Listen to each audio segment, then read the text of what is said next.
आप लोकसभा चुनाव लड़ेंगे? श्री कृष्ण की कृपा रही तो लड़ेंगे। कंगना रनौत के मन में एक बार फिर सियासत की खनक पैदा हो गई है। गुजरात के द्वारकाधीश मंदिर में उन्होंने कहा कि वे चुनावी मैदान में उतर सकती हैं। गुजरात में गूंजी इस खनक की आवाज़ से हिमाचल के पहाड़ों में झंकार पैदा कर दी है। ये अलग बात है कि ये किसी के मन में खुशी की झंकार की वजह बनी तो किसी के तन में सियासी डर की झुरझुरी पैदा कर गई। मंदिर में कंगना ने ये कहा कि अगर श्री कृष्ण जी की कृपा रही तो वो चुनावी मैदान में उतर सकती हैं। चलिए अब खबर के सफ़र पर चलते हैं। दरअसल कंगना के ये बोल भगवान के उस श्री कृष्ण अवतार के मंदिर में गूंजे जो कृष्ण राजसी सियासत के अवतार रहे हैं, और चाहे मसला उनके जन्म बाल्यकाल से लेकर महाभारत तक का क्यों ना हो, भगवान श्री कृष्ण की भूमिका बेजोड़ रही है। अभी तक फिल्मों की मायावी दुनिया में काम कर रही कंगना ने अब शायद नई भूमिका में आने का मूड बना लिया है। जाहिर सी बात है कि कंगना ने पार्टी भी वो भाजपा चुनी है जो अपने सियासी झंडे के बजाय सनातन धर्म का झंडा ज़्यादा जोश से उठाया करती है।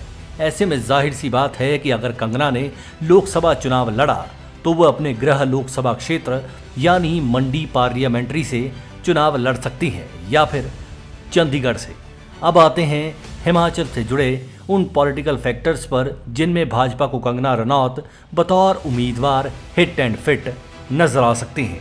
मौजूदा दौर में मंडी संसदीय क्षेत्र के भीतर भाजपा के पास खोने के लिए कुछ भी नहीं है, क्योंकि यहाँ पर मौजूदा दौर में कांग्रेस की सांसद प्रतिभा सिंह बैठी हुई हैं।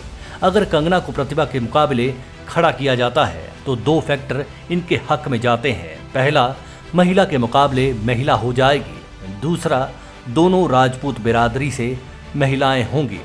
मंडी में हाल फिलहाल हालात ऐसे हैं कि भाजपा के पास कोई कद्दावर उम्मीदवार भी नहीं है। ये अलग बात है कि भाजपा का एक बड़ा धड़ा ठाकुर जयराम को प्रदेश की सियासत से बाहर करने के लिए पूरा जोर लगाए हुए है। मान लीजिए अगर कंगना मंडी से चुनाव लड़ती हैं तो जयराम ठाकुर के लिए प्रदेश में रहने की सहूलियत बनी रहेगी। अगर ऐसा हुआ तो ये भी तय मानिए कि भाजपा के भीतर जो सियासत मौजूदा दौर में जयराम ठाकुर की लीडरशिप से निजात हासिल करने के लिए चल रही है उस पर तगड़ा फर्क पड़ेगा। दूसरी तरफ एक बार फिर से महेश्वर सिंह और अजय राणा जैसे बकाया टिकट के चाहवानों की चाहत की लंका भी लग सकती है। पॉलिटिकल एक्सपर्ट्स ये भी मान रहे हैं कि भाजपा हाईकमान को कंगना इसलिए भी सूट कर रही है कि भाजपा में ये रिवाज रहा है कि वे फिल्मी जगत से जुड़े लोगों को टिकटें देती रही है। अगर महिला अभिनेत्रियों की बात करें तो मौजूदा दौर में भाजपा के पास सदन में हेमा मालिनी के अलावा टीवी की दुनिया की मशहूर एक्ट्रेस स्मृति ईरानी ही अब प्रमुख चेहरे बचे हैं। ऐसे में दूसरा कयास ये भी लगाया जा रहा है कि कंगना कहीं चंडीगढ़ से मौजूदा सांसद और अभिनेत्री किरण खेर की रिप्लेसमेंट न बन जाए, क्योंकि भाजपा की पॉलिटिकल एसीआर में किरण का प्रकाश भी कुछ सालों से घटता जा रहा है। पहले ये कयास भी लगाए जा रहे थे कि किरण की रिप्लेसमेंट अनुराग ठाकुर से की जा सकती है, लेकिन अनुराग ठाकुर ने हाल ही में कहा था कि वे हमीरपुर संसदीय क्षेत्र से चुनाव लड़ेंगे। खैर, बात हिमाचल की है तो इसी बात पर फोकस करते हैं। कंगना की इमेज एक्सट्रीम लेवल की पर्सनैलिटी वाली रही है, वे वोकल हैं। ऐसे में जाहिर सी बात है कि अगर कंगना मंडी से भी मैदान में उतरती हैं तो इसी संसदीय क्षेत्र की लीडरशिप की चूलें भी हिल जाएगी, क्योंकि आज तक कभी भी ऐसा मौका कंगना के भूतकाल में सामने नहीं आया है जिसमें उनको कोई काबू कर सका हो।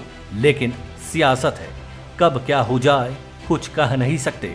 हाल फिलहाल तो आलम यही है कि कंगना के इस बयान से किसी को अपने ऊपर तनी तलवार फिर से म्यान में जाती हुई नजर आ रही है, तो किसी को कंगना के इसी बयान की तलवार अपने उस सपने के टुकड़े करती दिखाई दे रही है जिस सपने में भाजपा के कुछ चुनिंदा मगर आधारहीन नेता ये सोच पाले हुए हैं कि जयराम को दिल्ली भेजा जाए और भविष्य में सीएम की कुर्सी से दिल लगाने का रास्ता साफ किया जाए।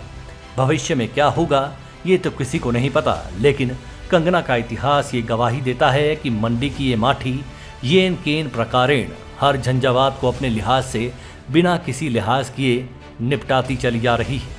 फिल्मों का इतिहास ही देख लीजिए। तमिलनाडु की सीएम रही जयललिता पर बनी फिल्म थलाइवी में कंगना ने जयललिता की भूमिका को निभाया था। यानी कंगना के सपने भले ही फिल्मी थे, लेकिन तब भी रोल उन जयललिता का चुना था जिन जयललिता के सामने महिला तो छोड़िए, चाहे पुरुष नेता भी क्यों ना हो, वो जयललिता के पांव में दंडवत प्रणाम करते नजर आते थे। मौजूदा दौर में कंगना का फिल्मी करियर भी डावाडोल ही चल रहा है। हाल ही में रिलीज हुई तेजस ऐसी फिल्म रही है जिसकी एडवांस बुकिंग भी 0 चल रही है। जाहिर सी बात है कि फिल्मों में अगर तेज कम होगा तो सियासत का तेज भी कंगना के लिए ज़रूरी रहेगा। अब फिल्मों और सियासत की बात है तो चलते चलते आपको थोड़ा थोड़ा फिल्मी संगीत का भी मज़ा लेना चाहिए। एक फिल्म आई थी वो 7 दिन, इसमें एक गाना था प्यार किया नहीं जाता हो जाता है। जरा सुनिए ये गीत। प्यार किया नहीं जाता हो जाता है, प्यार किया नहीं जाता हो जाता है। सुना आपने, जिस तरह से प्यार किया नहीं जाता हो जाता है, उसी तरह से सियासत भी की नहीं जाती हो जाती है। अब आप कहेंगे कि एक गाने से क्या होगा, चलिए ये गाना भी सुनिए। कंगना ओए होए कंगना, कंगना ओए होए कंगना, मेरी नींद चुरा के ले गए। अब सियासत में भी तो संगीत होता है। ऐसे में आपको ही ये तय करना है कि कंगना के सियासी कंगन किसके कानों में संगीत की तरह आनंद पैदा कर रहे होंगे और किसके कानों में पिघलते लोहे की तरह असर कर रहे होंगे। कंगना की इसी सियासी अदा की मार से कांग्रेस भी नहीं बच पाई है। कल यानी शनिवार को हम कंगना के द्वारा बनाए गए इस पॉलिटिकल फैक्टर से कांग्रेस की रीढ़ की हड्डी में होने वाले पॉलिटिकल फ्रैक्चर का सियासी एक्सरे भी आपको दिखाएंगे। बची तो कांग्रेस भी नहीं है। Manish Kaul, black and white news.